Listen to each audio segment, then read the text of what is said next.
السلام علیکم۔ اس نے سائڈ کی پاکٹ بھی چیک کی تو اس کو بھی خالی پا کر اسے یقین ہو گیا کہ وہ والیٹ اور اپنا موبائل کمرے میں ہی بھول آیا ہے۔ موبائل کے بغیر تو اس کا گزارا ہو جاتا، لیکن والیٹ کے بغیر مشکل تھا۔ اس نے استعمال کی ساری رقم والیٹ میں رکھ دی تھی۔ کچھ سوچتے ہوئے اس نے پیچھے بیٹھی اماں کو دیکھا۔ وہ آنکھیں بند کیے ہوئے تھیں۔ اس نے بیک ٹرن کر کے گاڑی واپس موڑ لی۔ اس نے تیزی سے حویلی تک کا فاصلہ طے کیا تھا۔ حویلی کے مین گیٹ پر پہنچتے ہی اس نے گاڑی وہیں کھڑی کی اور اماں کو آنے کا کہہ کر اندر چلا آیا۔ صحن اور کوریڈور میں کوئی موجود نہ تھا۔ وہ تیزی سے اپنے کمرے میں داخل ہو گیا۔ مشال دوبارہ سو چکی تھی۔ اس نے کمرے میں آ کر ادھر ادھر دیکھا تو جلد ہی بیڈ کی سائڈ ٹیبل پر موجود والیٹ اور موبائل پڑا مل گیا تھا۔ اس نے فوراً آنکھیں بھر کر اٹھا لیا۔ پھر واپس پلٹتے بلا ارادہ اس کی نظر سوئی ہوئی مشال کے سراپے پر پڑی تھی۔ وہ بالکل نیند کی وادیوں میں غرق تھی۔ چاہتے ہوئے بھی وہ اس کے وجود سے اپنی نظریں نہیں ہٹا پایا تھا۔ وہ خود بخود کسی احساس کے زیر اثر اس کے سرہانے بیٹھ گیا۔ مشال کے چہرے پر آج بھی وہی تاثر تھا، بے رویا، روشن چمکتا ہوا۔ اس نے ہاتھ بڑھا کر انگلیوں کی پوروں سے اس کے چہرے کی نرماہٹ کو محسوس کیا۔ چھن چھن کر آتے بہت سے سرکش خیالات ایک دوسرے کے پیچھے بھاگتے دوڑتے چلے آئے تھے۔ وہ بچپن سے اس کے نام سے منسوب تھی۔ بڑوں نے یہ کبھی بچوں سے چھپانے کی کوشش بھی نہیں کی تھی۔ ہر کوئی جانتا تھا۔ مشال کو علم ہے یا نہیں وہ بے خبر تھا، لیکن وہ اس کے رشتے سے آگاہ تھا۔ مشال عمر میں اس سے 4-5 سال چھوٹی تھی۔ ایک گھر میں رہتے کزنز ہونے کے ناطے ایک دوسرے سے اچھی خاصی انسیت اور لگاؤ بھی پیدا ہو گیا تھا۔ کچھ وہ شروع سے ہی کافی سنجیدہ اور حساس تھا، اسی لیے اس رشتے کی بدولت اسے ہمیشہ ہی آسودگی ملی تھی۔ کسی اور طرف دھیان جانے کا سوال ہی پیدا نہیں ہوتا تھا۔ سوئی ہوئی عورت ایک کھلی کتاب کی طرح ہوتی ہے۔ اس وقت اسے مشال بھی کچھ ایسی ہی کھلی کتاب لگ رہی تھی جسے وہ بآسانی پڑھ سکتا تھا۔ وہ مسلسل اس کے چہرے کو باغور دیکھ رہا تھا۔ حویلی سے نکلنے سے پہلے بھی وہ اس کے چہرے کے اس تاثر میں کھو گیا تھا، لیکن کسی نازک لمحے کی گرفت میں آئے بغیر وہ خود کو چھڑا لے گیا تھا۔ لیکن اب اسے اپنا یہاں سے بچ نکلنا مشکل لگ رہا تھا۔ اسے واپس بھی جانا تھا، مگر خود میں اتنی ہمت نہیں پا رہا تھا کہ اٹھ کر باہر جاتا۔ مشال نے کروٹ بدلی تو اس کا سحر بھی ٹوٹا۔ اس کا دل چاہا کہ وہ اس سوئے ہوئے وجود کو جھنجھوڑ کر اٹھا دے، اسے کہے کہ وہ پہلے جیسی ہو جائے، یا پھر جب وہ سر سے لے کر پاؤں تک بدل گئی تھی تو پھر اپنے اس چہرے کو بھی بدل لیتی۔ اسے کیوں وہیں رہنے دیا تھا؟ کیوں اس کا چہرہ ظاہر کرتا ہے کہ وہ ابھی بھی اسی طرح معصوم ہے؟ کیوں اسے سوچنے پر اکساتا ہے کہ اس کے اندر اب بھی اس کے بچپن کی مشال چھپی بیٹھی ہے، جسے شاذر سے محبت تھی، جو یہاں سے جانے پر ہی بے تحاشا روئی تھی، لیکن وہ کہہ نہ پایا۔ اس کے لبوں سے کچھ بھی تو نہیں نکلا تھا۔ وہ خاموشی سے اٹھ کھڑا ہوا۔ جاتے جاتے بھی اس نے ہاتھ لگا کر اس کے چہرے کو ضرور چھوا تھا۔ اسے لگا جیسے اس کے ہاتھوں کی پوریں نرم گرم میٹھی سفید سی روشنی سے نہا گئی ہوں۔ اس نے مٹھی بند کر لی۔ وہ اس لمس کو کچھ دیر تک محسوس کرنا چاہتا تھا۔ دروازے پر رک کر اس نے ایک دفعہ پھر روشنی میں نہایا ہوا وہ روشن و دلکش خوبصورت چہرہ دیکھا تھا۔ پھر فوراً لمبے لمبے ڈگ بڑھتا واپس گاڑی میں آن بیٹھا۔ جس طرح کسی کو اس کے آنے کا علم نہیں ہوا تھا، اسی طرح کسی نے اس کے جانے پر بھی توجہ نہیں دی تھی۔ اماں پچھلی سیٹ پر لیٹی اونگ رہی تھیں۔ اس نے دوبارہ گاڑی سٹارٹ کر لی۔ کافی دور آنے کے بعد اس نے گاڑی کی رفتار تیز کر لی۔ مشال کا خیال بار بار اس کے ذہن میں آ رہا تھا۔ عجیب و غریب خیالات کی اماج کا اس کا دل بن رہا تھا۔ احساسات بھی بڑے عجیب ہوتے ہیں۔ وہ ڈبل مائنڈ ہوتا جا رہا تھا۔ اس نے سر جھٹک کر دل میں تکرار کرتے خیالات کو باہر دھکیلنا چاہا، مگر ہر کوشش ناکام ہوتی جا رہی تھی۔ جذبات کی شوریدہ سیڑھی کے آگے بند باندھنا ناممکن ہو گیا۔ وہ جس عورت کو دیکھ کر آیا تھا، اسے سوچنے اور محسوس کرنے کے اس کے پاس سارے اختیارات تھے، مگر وہ سوچنا نہیں چاہتا تھا، کچھ بھی تو نہیں۔ اسے محسوس ہو رہا تھا کہ اگر وہ کسی نازک لمحے کی زرد میں آ گیا تو وہ بدل جائے گا، اگر اس نے خود کو بدل لیا تو وہ مشال کے سامنے جھک جائے گا، اور وہ مشال کے سامنے جھکنا نہیں چاہتا تھا، جس کا بے پردہ سحر اسے چاروں شانے چت کرنے کی کوشش کر رہا تھا۔ شش، کیا ہو گیا ہے مجھے؟ کیوں گیا تھا میں وہاں؟ اسے اپنے آپ سے لڑتے لڑتے خود پر غصہ آنے لگا، اپنے وہاں جانے پر افسوس ہونے لگا۔ اس نے گاڑی میں ٹیپ ریکارڈر آن کر دیا، ساری گاڑی میں گائک کی آواز گونجنے لگی تھی۔ اس ڈوبتی ابھرتی پرجوش خوبصورت خوشگلو آواز کے جلوے میں اس کے دل میں ابھرتا پیدا ہوتا ڈوبتا ہر احساس مان پڑنے لگا، حتیٰ کہ اس کی نگاہوں کے سامنے سے وہ چاندنی سے پر روشنی سے مزین موتیوں کی طرح چمکتا دھمکتا صاف شفاف سورج کی کرنوں کی طرح کانٹ سے بنا وہ چہرہ بھی محو ہونے لگا تھا۔ آواز کے ارتکاش نے اس کے دل و دماغ کی ہر سوچ بھی بدل ڈالی تھی۔ وہ جلد نارمل ہو چکا تھا۔ شازر کے چلے جانے کے بعد اس کی روٹین میں بھی فرق پڑا تھا اور مزاج میں بھی۔ البتہ وہ حویلی میں عبیشہ کے علاوہ کسی اور سے مخاطب نہیں ہوئی تھی۔ سب نے بہت کوشش کی تھی کہ اسے اپنی طرف متوجہ کر لیں، خاص طور پر ماما پاپا نے، مگر وہ پلٹ کر دیکھنے کی بھی روادار نہیں تھی۔ ساری رات پرسکون ہونے کے بعد صبح جلد اٹھ جاتی، حویلی کے احاطے میں ایکسرسائز کرتی، کبھی کبھار باہر کھیتوں کی جانب نکل جاتی، کچن میں جا کر سب کی موجودگی کے باوجود اپنا ناشتہ تیار کرتی اور پھر کمرے میں آ کر کھا لیتی تھی۔ باقی سارا دن وہ عبیشہ کے ساتھ باتیں کرتے اور کتابیں پڑھنے کے ساتھ ساتھ ٹی وی دیکھنے میں گزار دیتی تھی۔ اس کے لباس میں صرف اتنا فرق پڑا تھا کہ وہ شازر کی موجودگی میں شلوار قمیض اور دوپٹہ اوڑھنے لگی تھی، اس کی غیر موجودگی میں وہی شرٹ، جینز اور ٹراؤزر کا استعمال کرنے لگی تھی۔ کبھی کبھی عبیشہ کے ساتھ شام کے وقت ہوا خوری کے لیے باہر بھی چلی جاتی تھی۔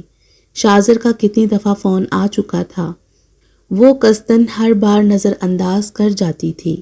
سب نے اسے بات کرنے کو کہا تھا، لیکن اس نے بات کرنے سے بھی صاف انکار کر دیا۔ آج کل وہ سارا دن سب کے رویوں سے تنگ آ کر کمرے میں ہی دروازہ لاک کر کے رہنے لگی تھی۔ سبھی اس کے رویے سے اچھے خاصے تنگ آ چکے تھے۔ اس وقت بھی صبح سے شام ہو چلی تھی، سوائے صبح وہ ایکسرسائز کرنے کے بعد کمرے سے باہر نہیں نکلی تھی۔ عبیشہ اسے دوپہر کا کھانا اس کے کمرے میں دے گئی تھی۔ کمرے میں بیٹھی پوئٹری کی ایک کتاب ہاتھ میں لیے مگن تھی جب ماما کمرے میں داخل ہوئیں۔ بستر پر لیٹے لیٹے ایک نظر اٹھا کر ماما کو دیکھا اور پھر مصروف ہو گئی۔ مشال، اس کے بستر پر بیٹھ کر انہوں نے پکارا۔ وہ سن کر یکسر انجان بن گئی، بددستور اپنا کام جاری رکھا۔ مشال، میں تم سے مخاطب ہوں۔ انہوں نے اس کا کندھا جھنجھوڑا۔ کیا مصیبت ہے آپ کو؟ مخاطب ہیں تو میں کیا کروں؟ کتنی دفعہ کہا ہے کہ میں آپ لوگوں کو نہیں جانتی، میں آپ کی کچھ نہیں لگتی، میرا آپ سے کوئی تعلق نہیں۔ حیرت ہے، پھر بھی آپ چلی آئیں مجھے ہر وقت تنگ کرنے۔ زندگی عذاب کر دی ہے آپ نے تو۔ وہ ابھی تک پتھر تھی، غصے سے پھٹ پڑی۔ ماما سن کر رونے لگی۔ کتنی کٹھور سنگ دل ہو گئی ہو تم مشال، میں ماں ہوں تمہاری، تمہیں جنم دیا ہے میں نے، اب یوں تو نہ کرو۔ اچھا، ویری اسٹرینج، نئی بات ہے میرے لیے، مجھے بھی کسی نے جنم دیا ہے، مگر مجھے تو وہ کمینہ انسان کہہ رہا تھا کہ میں آسمان سے ٹپک گئی تھی یا پھر زمین سے اگائی تھی، لیکن یہاں تو بات ہی نرالی ہے، مجھے بھی کوئی جنم دینے والی ماں ہے۔ وہ کتاب رکھ کر انہیں استہزائیہ لہجے میں کہہ رہی تھی۔ ماما کا دل اس کی بات پر کٹ سا گیا۔ پتہ نہیں کون ہیں آپ لوگ، میرے تو ماں باپ مر گئے ہیں، آپ کو نہیں علم؟ آپ شاید نہیں جانتی، مہینہ ہو گیا انہیں مرے ہوئے۔ آج سے پورا مہینہ پہلے جب میں نے اس اونچی اونچی دیواروں والی حویلی سے بھاگنے کی کوشش کی تھی نا، تو مجھے پتا چلا کہ میرے والدین مر گئے ہیں۔ یقین کریں میں سچ کہہ رہی ہوں، 1 مہینہ پہلے انہیں اچھی طرح رو چکی ہوں۔ آپ کو بتاؤں، انہوں نے میرے ساتھ بہت برا سلوک کیا تھا اور میں انہیں کبھی بھی معاف نہیں کروں گی۔ اور آپ کون ہیں؟ آپ؟ میں کچھ نہیں جانتی، مجھے اپنے ماں باپ کے چہرے تک بھول گئے ہیں۔ وہ اسپاٹ چہرے اور عجیب لہجے میں کہتی، خود سے بولتی، خود اذیتی کی حد تک پہنچی ہوئی تھی۔ آنکھیں بھی تو یوں اسپاٹ تھیں جیسے واقعی اس کا ان سے کوئی رشتہ نہیں تھا۔ بہت عرصے بعد اس نے ان سے اتنا کچھ کہا تھا، نہیں تو وہ انہیں دیکھتے ہی تنفر سے منہ موڑ لیتی تھی۔ ماما اس کی باتوں پر اور شدت سے رو دیں۔ وہ ان کے یوں زاروں کے تار ہونے پر خود سے الجھ گئی۔ کتاب زور سے بستر پر پھینک کر کھڑی ہو گئی۔ خدا کے لیے آپ لوگ میرا پیچھا چھوڑ دیں، سکون سے جین لینے دیں۔ آپ میرے لیے اور میں آپ کے لیے اسی دن مر گئی تھی جس دن میں نے اس ذلیل انسان کے منہ سے آپ کے کہے گئے الفاظ سنے تھے۔ بھلا تو میں نے آپ کو اسی دن دیا جب آپ نے ہر تعلق بھلا کر مجھے اپنے ہاتھوں سے اس جنگلی درندہ صفت انسان کے سپرد کیا تھا۔ اب میرا آپ لوگوں سے کوئی تعلق نہیں، برباد تو کر کے رکھ دیا ہے مجھے، مزید کیا چاہتے ہیں؟ دل میں کوئی اور حسرت رہ گئی ہوگی، اب وہ پوری کرنا چاہتے ہیں، لیکن آپ وہ پوری کیسے کریں گے؟ مر تو میں گئی ہوں، اندر سے تو میں پہلے ہی ختم ہو گئی ہوں۔ کیا فرق پڑتا ہے مشال اگر کھاتی ہے، چلتی ہے، پھرتی ہے، سوتی ہے؟ کوئی فرق نہیں پڑتا مسز شاہ کمال۔ یہاں بیٹیاں یوں ہی درگور ہوتی ہیں، جسم کے قاتل کو تو پھانسی مل جاتی ہے، روح کے قاتل کو کوئی کچھ نہیں کہتا۔ میں پہلے بھی اس گاؤں کے وحشی لوگوں کے ہوس کی بینڈ چڑھی تھی، اب بھی ایک وحشی بہت ضم اور استحقاق لیے مجھے روزانہ ادھیڑتا ہے۔ اب کیا لینے آئی ہیں آپ؟ دیکھیں مشال برباد ہو چکی ہے، وہ دونوں ہاتھ ماں کی طرف پھیلا کر کہہ رہی تھی۔ ماما نے ایک دم اسے دیکھا۔ مشال تمہارے پاپا کو بہت تیز بخار ہے، ان کی طبیعت بہت خراب ہے، ایک دفعہ چل کر انہیں دیکھ لو، وہ تمہارا انتظار کر رہے ہیں۔ اس کے اتنے سخت لہجے پر بھی وہ بہت امید بڑی نظروں سے منتظر تھیں۔ وہ رخ موڑ کر کھڑی رہی۔ مشال چلو۔ ماما نے اس کا بازو تھامنا چاہا تو وہ ایک دم بدک کر پیچھے ہٹی تھی۔ ہرگز نہیں، جا کر کہیں انہیں میرا انتظار نہ کریں، کوئی تعلق نہیں میرا ان سے، انہوں نے اپنی مشال کو اپنے ہاتھوں سے دفن کیا ہے۔ بیٹیاں باعث شرم ہوتی ہیں، انہیں اس بات پر دکھ ہے کہ انہوں نے مجھے میرے پیدا ہوتے ہی زندہ درگور کیوں نہ کر دیا تھا، لیکن کیا فرق پڑتا ہے، پیدا ہوتے ہی نہ صحیح 25 سال بعد انہوں نے زندہ درگور کر دیا ہے، اپنے ہاتھوں سے مجھے مار دیا ہے، اور لاشیں کبھی کسی کی عیادت کو نہیں آیا کرتیں۔ ماما میں پاپا کی عزت و نموز کو 2 ٹکے کا کرنے چلی تھی، انہوں نے مجھے اپنی خاندانی روایتوں سے روگردانی کے جرم میں قتل کر دیا ہے، میں اسی قابل تھی۔ پہلے لوگوں نے میرے جسم کو قتل کیا، بعد میں میرے باپ نے میری روح کو، رہی صحیح کسر ان کا نام نہاد دماد پوری کر رہا ہے۔ میری سزا تو گولی تھی، لیکن وہ اتنی آسانی سے مجھے مرنے کب دینا چاہتے تھے؟ انہوں نے مجھے قتل کر کے سزا کے طور پر شاذر کو منتخب کیا۔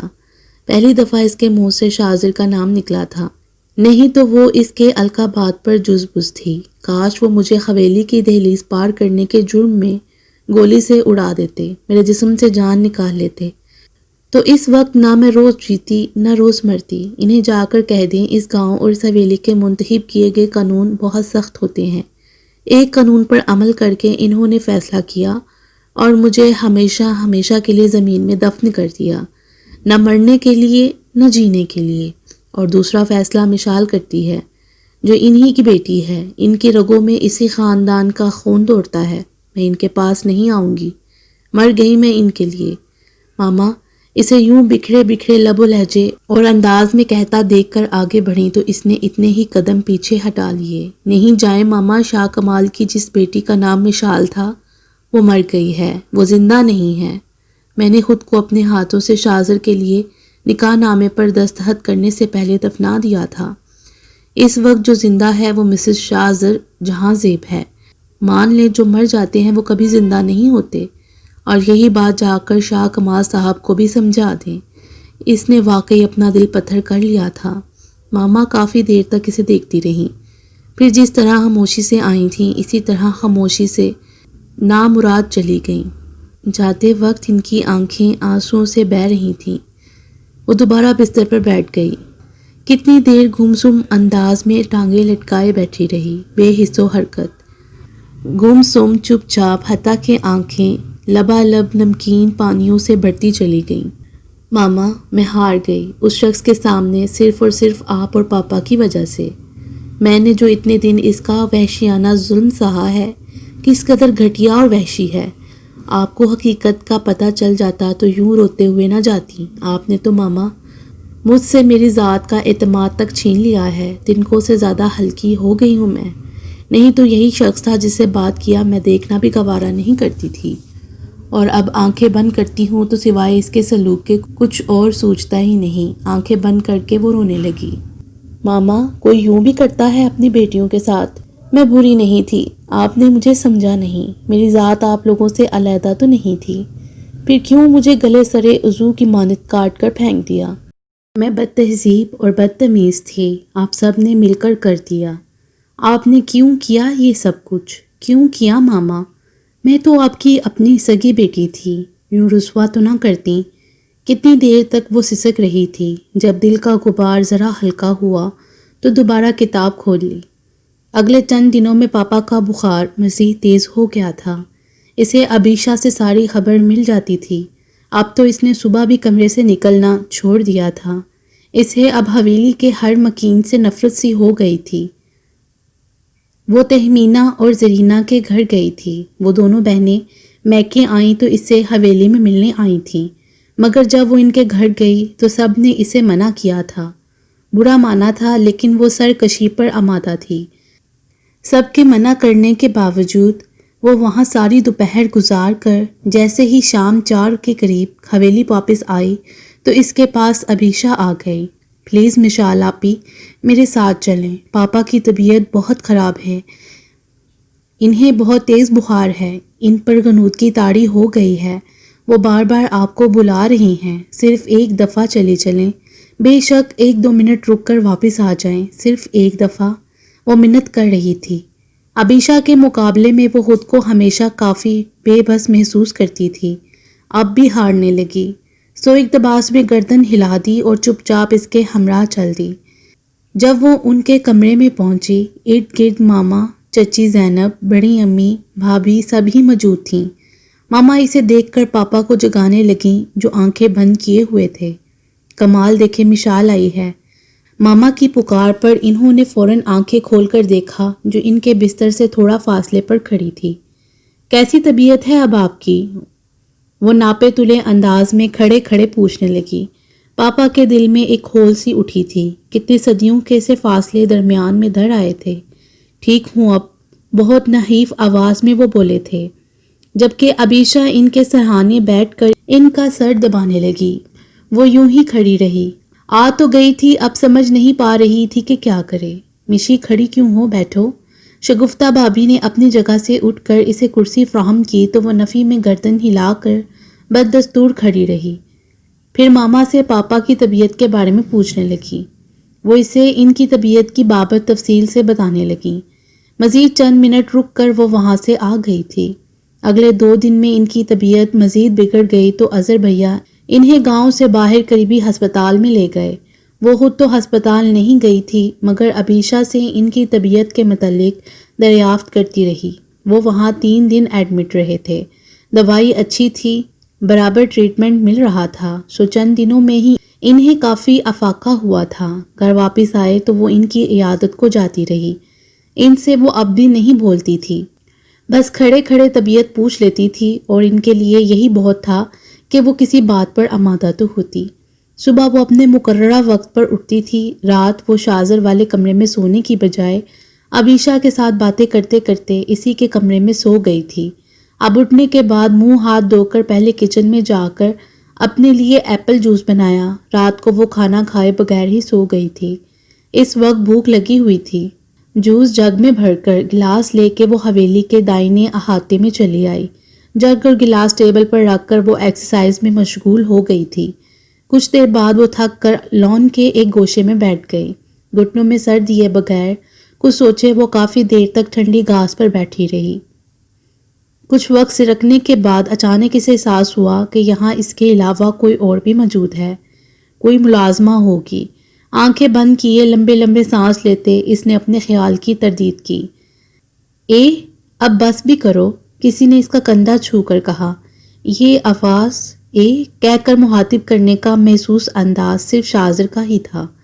خیال آتے ہی وہ جٹ آنکھیں کھول کر دیکھنے لگی۔ وہ واقعی شاذر ہی تھا، اس کے برابر گھاس پر ٹانگیں پھیلائے بیٹھا ہوا تھا۔ اس کے قریب گھاس پر وہی جگ اور ہاتھ میں وہی گلاس پکڑا ہوا تھا۔ جو وہ لے کر آئی تھی، اور وہ گھونٹ گھونٹ ایپل جوس پی رہا تھا۔ حویلی میں اس کی موجودگی پر اسے جھٹکا لگا۔ صبح بخیر، مشال کی حیران کن آنکھوں میں دیکھ کر وہ دلکشی سے مسکرایا۔ وہ ناسمجھی میں سر ہلا کر اٹھ گئی۔ ٹیبل کے قریب آ کر کرسی پر دھڑا ٹاول اٹھا کر اپنا چہرہ صاف کرنے لگی۔ لو یہ پیو اور جان بناؤ۔ وہ گلاس بڑھ کر پیچھے ہی چلا گیا۔ وہ بغیر کچھ کہے خاموشی سے گلاس تھام کر پینے لگی، ساتھ میں کنکھیوں سے اسے دیکھ کر جو کرسی پر بیٹھ رہا تھا۔ ہلکی بادامی کلر کی ٹی شرٹ پہنے، ٹراؤزر میں کافی سلجھا تاثر دے رہا تھا۔ شرٹ کی آستینیں کونیوں تک فولڈ کیے ہوئی تھیں، گریبان کے بٹن کھلے ہوئے تھے۔ سلوٹوں والی شرٹ اور بکھرے بالوں کو ہاتھ کی انگلیوں سے سلجھا رہا تھا۔ آنکھوں کے ڈوروں سے نیند کا خمار جھلک رہا تھا۔ کرسی پر براجمان ہو کر اس نے اپنی تمام تر توجہ مشال کو دیکھنے میں لگا دی تھی۔ اس کی بے باک نظریں خود پر محسوس کر کے وہ بے چین ہونے لگی۔ اس کی انہی نظروں سے اسے ہمیشہ وحشت ہوتی تھی۔ کب آئے تم؟ اس کی خود پر سے توجہ ہٹانے کو اس نے باد نخواستہ پوچھ لیا۔ رات 2 بجے کے قریب حویلی پہنچا تھا۔ چچا جان کی ناساز طبیعت کا علم ہوا تو عیادت کو چلا آیا۔ ان میں ایسا کوئی تعلق نہ تھا کہ وہ بنیاد بنا کر خوش اخلاقی کا مظاہرہ کرتی۔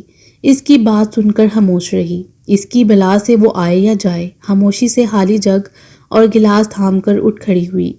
سنو، تیار ہو جاؤ اور پیکنگ کر لو، ہم دونوں کو آج 9-10 کے قریب واپسی کے لیے نکلنا ہے۔ اسے جاتا دیکھ کر وہ بھی ساتھ ہو لیا۔ ساتھ ساتھ چلتے وہ بتا رہا تھا۔ وہ سن کر ایک دم رک گئی، شازر کے چہرے کی طرف دیکھا، وہاں سنجیدگی رقم تھی۔ کیا مطلب ہے تمہارا؟ شازر کی ہم دونوں والی بات ہضم نہیں ہو رہی تھی۔ دوبارہ چلتے چلتے پوچھنے لگی۔ بہت صاف اور واضح مطلب، یعنی میں اور تم شہر جا رہے ہیں۔ کچن کے دروازے پر پہنچ کر اس نے ایک لمحہ کو شازر کے چہرے کو دیکھا، پھر اندر قدم بڑھا دیے۔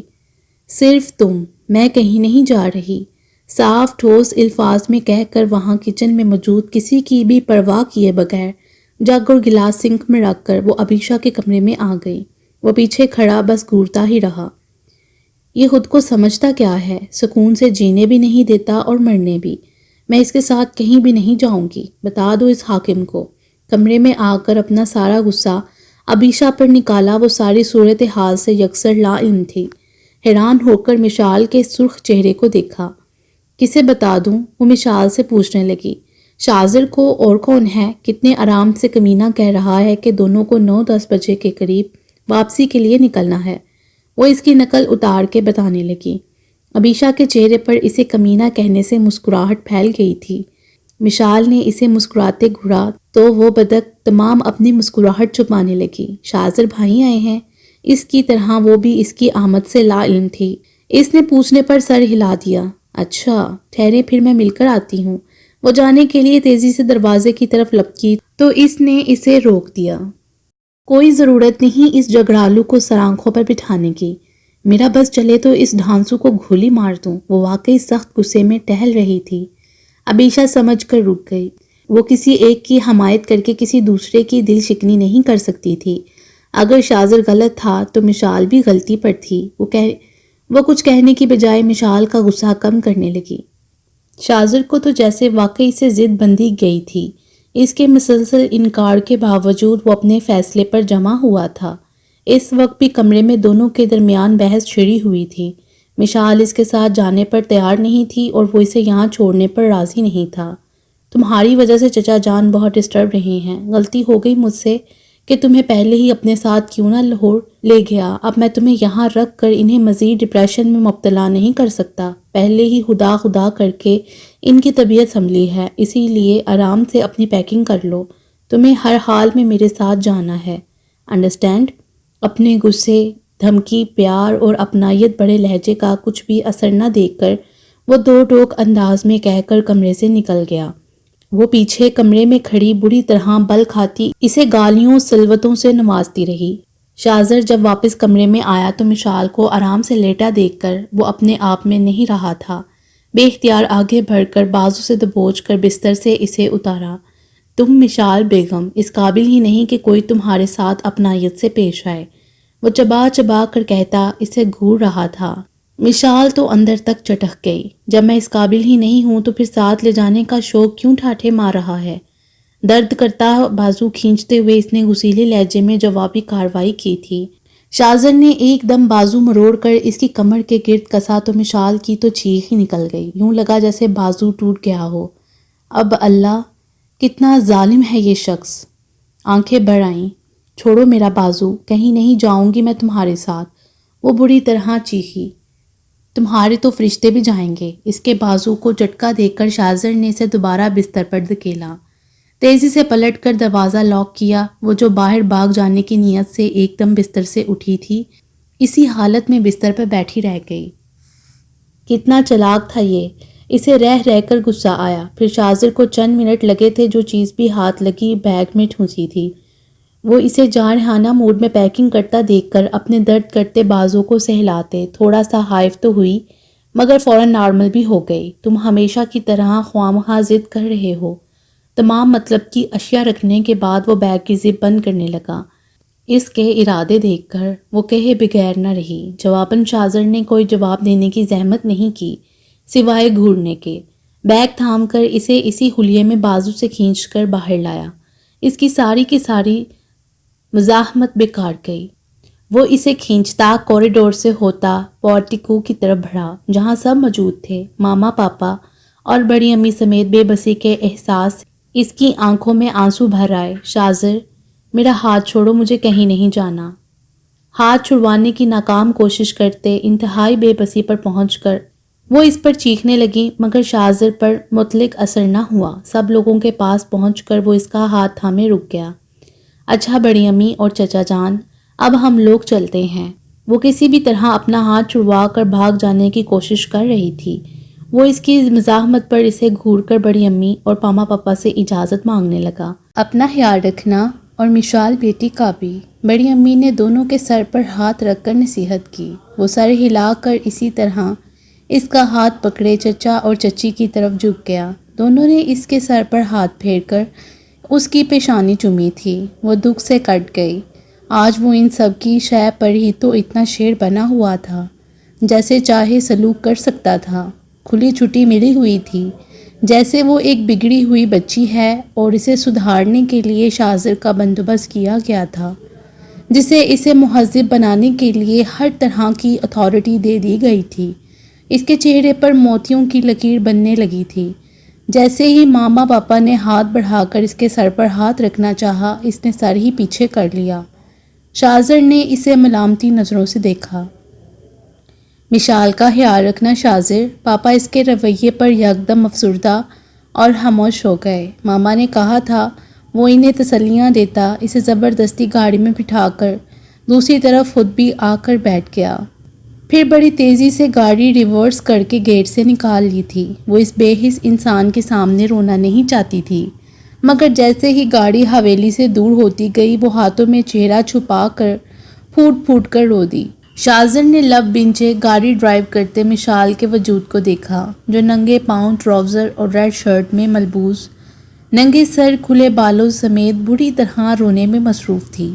ایک نگاہ غلط مشال کے بے پرواہ وجود پر ڈال کر وہ دوبارہ سامنے دیکھ کر گاڑی ڈرائیو کرنے لگا۔ لاہور آ کر شاذر کا چٹانوں سا سخت رویہ اور سخت ہو گیا تھا۔ وہ چھوٹی چھوٹی بات پر بھی رعایت دینے کو تیار نہیں ہوتا تھا۔ گاؤں میں رہتے ہوئے وہ ایک حد تک برا رویہ رکھتا تھا، اگرچہ وہ کسی سے نہیں ملتی تھی، نہ بولتی تھی، مگر پھر بھی وہاں خود کو پرسکون محسوس کرتی تھی۔ شاذر بھی ہر وقت بدتمیزی نہیں کرتا تھا۔ بڑوں کے ادب میں وہ اکثر اس کی کڑوی کسیلی بڑے آرام سے سہ جاتا تھا۔ وہاں وہ بہت لحاظ کر لیتا تھا، لیکن یہاں آتے ہی وہ سر تا پاؤں بدل گیا تھا۔ ہر وقت لڑائی جھگڑا رہنے لگا تھا۔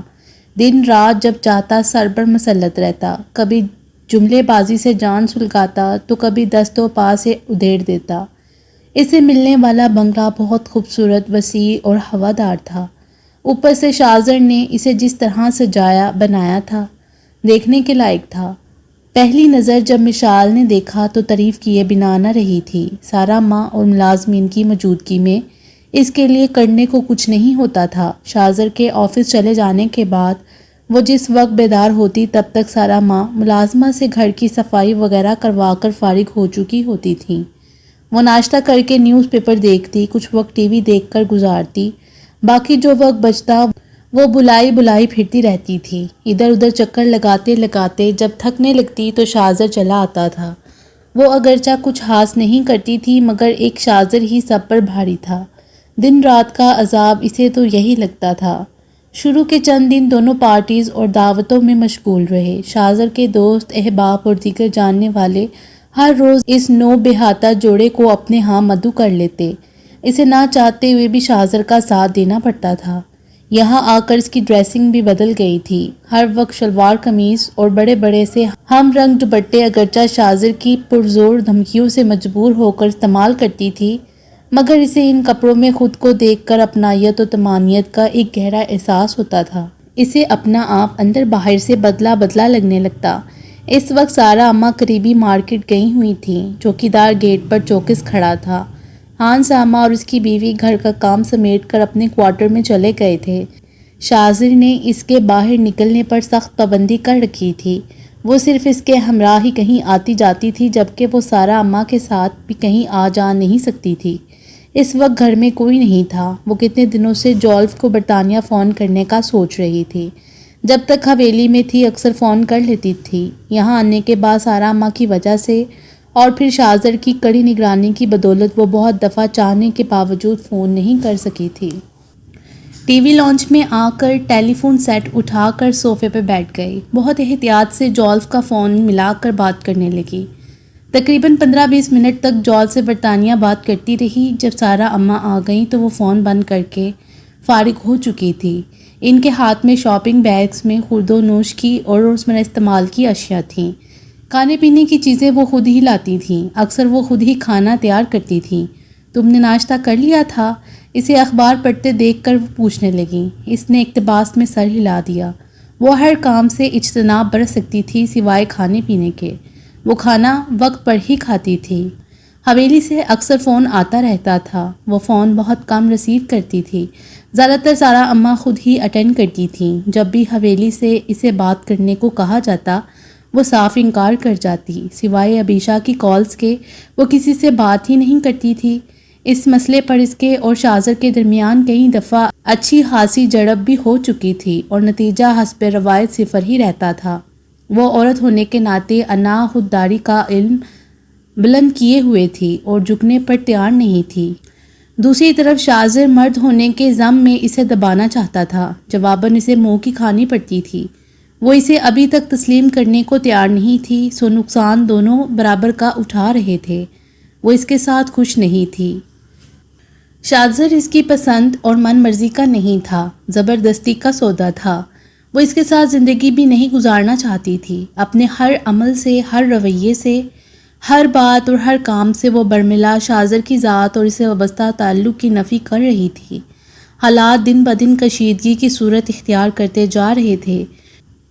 دوسری طرف بیچاری سارا اماں ان دونوں کے درمیان پس کر رہ گئی تھیں۔ دونوں کو اس طرح کی زندگی گزارتے دیکھ کر انہیں بے پناہ دکھ ہوتا تھا۔ شروع کے دنوں میں اگر وہ کبھی شاذر کی حمایت کرتے، مشال کو سمجھانے لگتی تو وہ ایک دم ہتھے سے ہی اکڑ جاتی تھی۔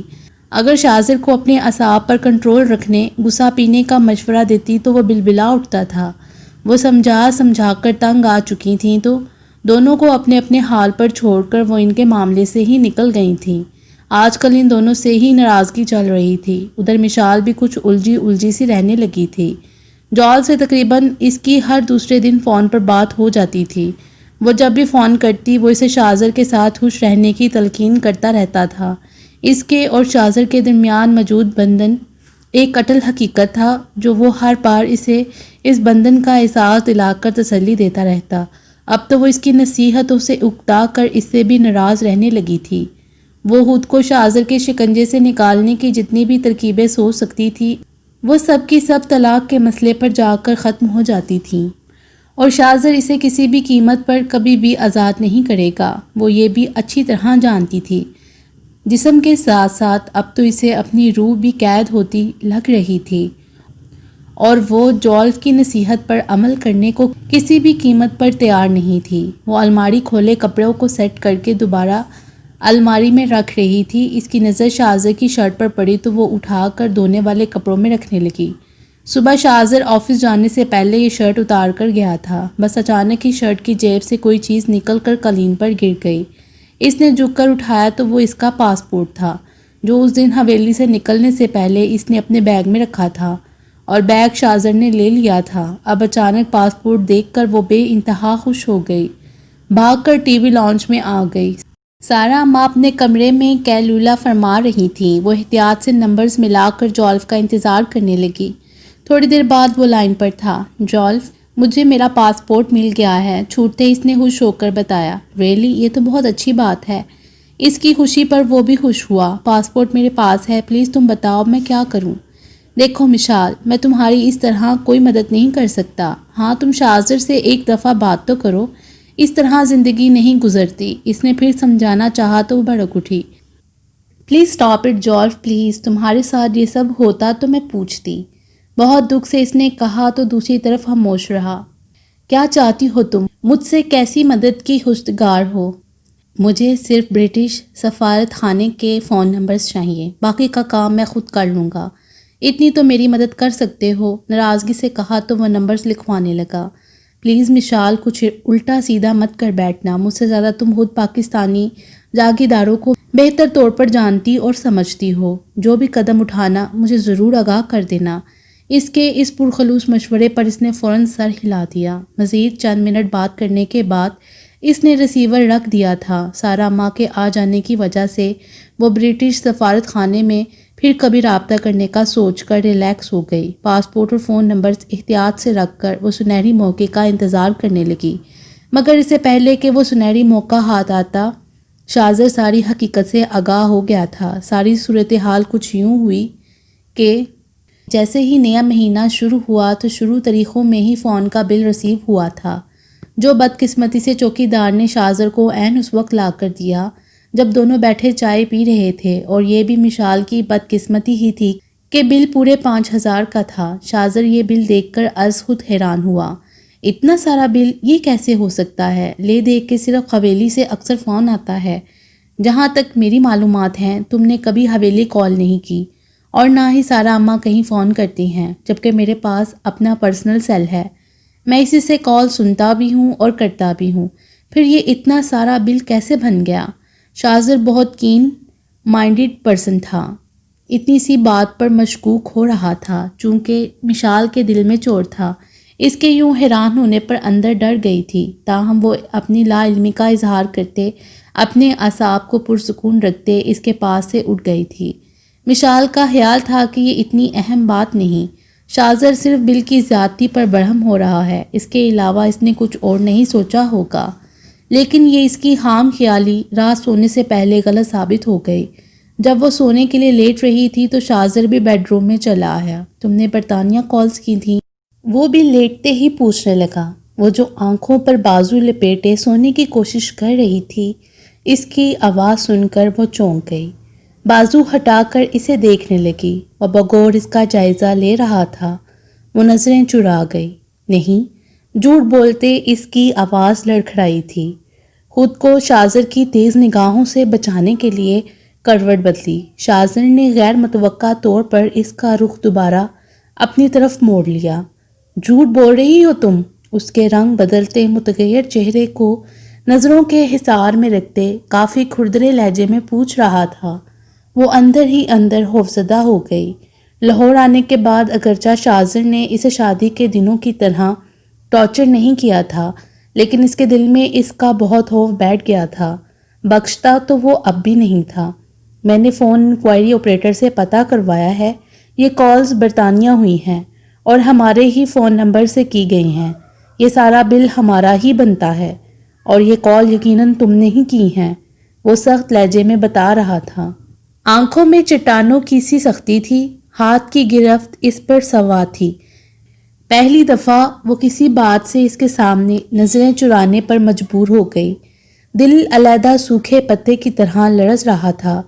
اس نے خشک ہوتے ہونٹوں پر زبان پھیری۔ کس کو فون کیا تھا تم نے؟ مشال کے اڑے اڑے خواسوں اور نظر جھکا لینے سے تصدیق ہو گئی تھی۔ وہ نیا سوال پوچھنے لگا۔ لہجہ پہلے سے زیادہ سخت ہو گیا، اتنا برف لہجہ تھا کہ وہ اندر تک کام گئی۔ یہ وہی شخص تھا جس سے وہ کبھی ڈرتی نہیں تھی، جولف کو۔ مجرمانہ انداز میں وہ سر بھی جھکا گئی۔ وہ جانتی تھی کہ اگر اس نے غلط بیانی کی تو وہ کسی بھی طریقے سے سچ اگلوا لے گا، پہلے ہی سچ بول گئی۔ کون ہے؟ جالف کا نام سنتے ہی اس کی گرفت پہلے سے زیادہ سخت ہو گئی۔ لہجے کی تو کوئی حد ہی نہیں تھی۔ وہ ٹھٹھرتی رات کی طرح خوفزدہ ہونے کے باوجود طنزیہ نظروں سے اسے دیکھنے لگی۔ تم اسے اچھی طرح جانتے ہو۔ اسے شاہزر کے یوں بننے پر غصہ بھی آیا لیکن پی گئی۔ وہ اس وقت اس جنگلی کے شکنجے میں جکڑی ہوئی تھی جس سے اسے انسانیت کی کوئی توقع نہیں تھی۔ سانس علیحدہ لینا دشوار تھا۔ وہ ہمیشہ اسی انداز میں فرار کی ساری راہیں مسدود کر دیا کرتا تھا۔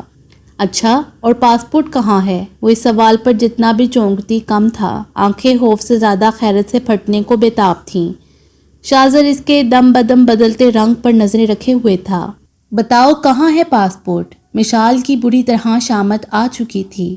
وہ بری طرح گرجا تو وہ ڈر سی گئی۔ اس کی حالت اس چڑیا کی سی تھی جو باز کے شکنجے میں پھنسی اپنی موت سے خوف زدہ تھی۔ اسے آج اس کے وحشی شکنجے سے بچ نکلنا محال لگنے لگا۔ مجھے نہیں پتا، میرے پاس نہیں ہے۔ آنکھوں میں آنسو بھر کر وہ اس کی مضبوط فولادی گرفت سے نکلنے کی کوشش کرنے لگی۔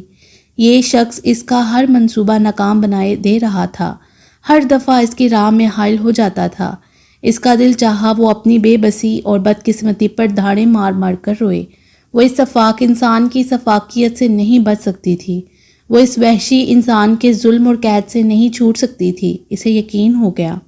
بکواس بند کرو، سیدھے طریقے سے بتا دو کیوں فون کرتی رہی ہو تم اس شخص کو؟ کیا لگتا ہے وہ تمہارا؟ اور پاسپورٹ کہاں ہے؟ اس کے رونے کی ذرا بر پرواہ کیے بغیر وہ اپنی اصلیت پر اتر آیا تھا۔ وہ نفی میں سر ہلا کر رونے لگی۔ نہیں ہے میرے پاس کچھ۔ کیوں کرتے ہو تم میرے ساتھ ایسا؟ کیا بگاڑا ہے میں نے تمہارا جنگلی؟ بکواس بند کرو، آہستہ آواز رکھو کمرے سے باہر۔ اگر تمہاری آواز نکلی تو سانس کھینچ لوں گا۔ بھاری فولادی ہاتھ اس کے رخسار پر لگا تھا۔ مشال کا ہونٹ پھٹ گیا۔ وہ کیا تھی اس شخص کے لیے؟ بس ساکت آنکھوں سے دیکھے گئی۔ جب ہوش آیا تو اس نے شاہزر کا گریبان نوچ گھسوٹ ڈالا۔ اس پر یکا یک جنون طاری ہوا تھا۔ نہیں بتاؤں گی، کچھ نہیں بتاؤں گی، مار ڈالو مجھے پھر بھی نہیں۔ بری طرح روتے وہ چلا بھی رہی تھی۔ شاہزر نے لمحوں میں اسے قابو کیا تھا۔ اس کی آواز بند کرنے کو منہ پر فولادی ہاتھ رکھ دیا۔ وہ اس کی آہنی گرفت میں صرف تڑپ ہی سکی۔ پھر اسے چند منٹ لگے اسے بے بس کرنے میں۔ مجرموں کے ساتھ کھیلتے کھیلتے ان سے جرائم اگلوانے وہ خود بھی ایک ظالم و سفاک انسان کا روپ اختیار کرتا جا رہا تھا۔ یہاں تو پھر معاملہ ہی دوسرا تھا۔ مقابل اس کی بیوی تھی، ایک کمزور بے بس لڑکی جس کو اپنی پشت پر والدین کی کوئی حمایت بھی حاصل نہیں تھی، جو اس کے سامنے صرف ایک کھلونے کی حیثیت رکھتی تھی، ایک ایسا من پسند کھلونا جسے وہ جب چاہے توڑ سکتا تھا۔ اس وقت بھی یہی ہوا تھا۔ شاہزر کے اپنے افسرانہ حربے کے استعمال کرتے ہی وہ سچ اگل گئی تھی۔ اس کے سامنے زاروں کی طرح روتے، بری طرح ہاتھ جوڑتے، رحم کی بھیک مانگتے اس نے اس کو سب بتا دیا تھا، پاسپورٹ سمیت۔ کاش تم مشال کمال چچا کی بیٹی ہی نہ ہوتی۔ کس قدر بے شرم و بے حیا ہو تم، کتنی بے غیرت ہو، اتنی گری ہوئی ہو تم، سوچ کر ہی مجھے تم سے گھن آ رہی ہے۔ ان کی محبت میرے ہاتھ روک دیتی ہے، نہیں تو میں تمہیں کب کا ختم کر کے اپنے ہاتھ سے قبر میں اتار چکا ہوتا۔ وہ اسے بستر پر دھکا دے کر نحوت سے کہتا باہر نکل گیا۔ وہ بازوؤں میں چہرہ چھپا کر بری طرح رونے لگی۔ اس کا روم روم درد اور تکلیف سے کرا رہا تھا، انگ انگ زخم سے رس رہا تھا، جسم کی روئیں روئیں میں درد ہو رہا تھا، اور وہ پھر بھی کہہ رہا تھا کہ چچا کی محبت اس کے قدم روک دیتی ہے۔ وہی چچا جس نے اپنے بزرگوں سے کیے گئے عہد کی پاسداری کرتے ایک جیتا جاگتا وجود اس سفاک کے ہاتھوں مرنے کے لیے دے دیا تھا۔ انہیں علم ہو گیا تھا کہ شاہزر ان کی نازوں میں پلی بیٹی کے ساتھ اچھا سلوک نہیں کرتا ہے۔ یہ کیسے علم ہوا وہ نہیں جانتی تھی، لیکن اتنا جانتی تھی یہ شخص اسے پرسکون پناہ گاہ سے ایک شکار باز کی طرح جپٹ کر اسے یہاں لے آیا تھا۔ وہ یہاں اسے روز نئے نئے طریقوں سے بری طرح ٹارچر کرتا تھا اور پھر بھی کہتا تھا کہ اسے گھن محسوس ہو رہی ہے۔ اس کے وجود سے اس نے جب چاہے اپنی ہوس پوری کی تھی۔ وہ مزید پھوٹ پھوٹ کر رونے لگی۔ اس سمے اس کو لگ رہا تھا کہ یہ زخم اس کے جسم پر لگنے والے آخری زخم ہے۔ اب وہ مزید ستم برداشت نہیں کر پائے گی۔ باقی انشاءاللہ اگلی ویڈیو میں۔